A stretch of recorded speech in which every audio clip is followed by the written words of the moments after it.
Introducing the all-new Italiano range of pizza. Pizza Ultimo. Pizza Hut. கசக்கும் உண்மை தொகுப்பு அடுத்து.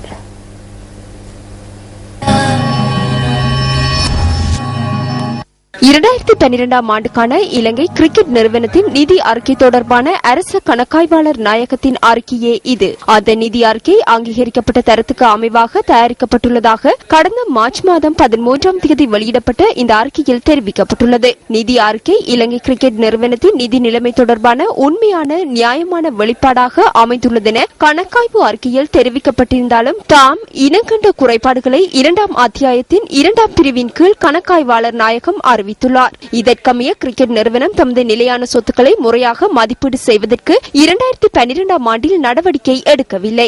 அத்துடன் அந்த நிறுவனம் தமது நிலையான சொத்துக்களாக 8,985 மில்லியன் ரூபாவை அறிவித்தாலும் அது உண்மையான பெறுமதி அல்லவென கணக்காய்வாளர் நாயகம் சுட்டிக்காட்டியுள்ளார். கிரிக்கெட் நிறுவனத்தின் உண்மையான சொத்துக்களின் பெறுமதி 7,361 மில்லியன் ரூபாவென கணக்காய்வாளர் நாயகம் வெளியிட்ட அறிக்கையில் குறிப்பிடப்பட்டுள்ளது.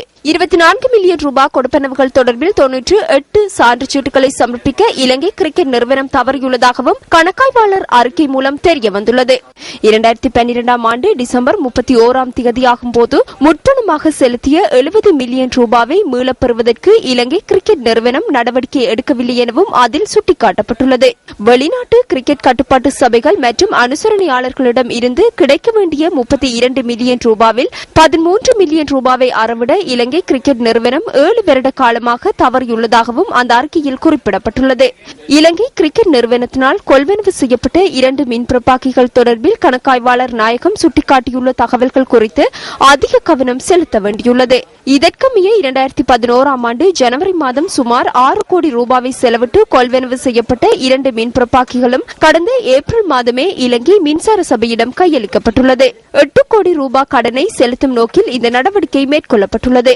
எவ்வாறாயினும் அந்த கொடுக்கல் வாங்கல் தொடர்பான விவரம் இலங்கை கிரிக்கெட் நிறுவன அறிக்கையில் உள்ளடக்கப்படவில்லை என கணக்காய்வாளர் நாயகம் சுட்டிக்காட்டியுள்ளார். குறித்த 2 மின்பிறப்பாக்கிகளும் தொடர்ந்தும் இலங்கை கிரிக்கெட் நிறுவனத்துக்குரிய சொத்துக்களாக குறிப்பிடப்பட்டுள்ளதாகவும் அந்த அறிக்கையில்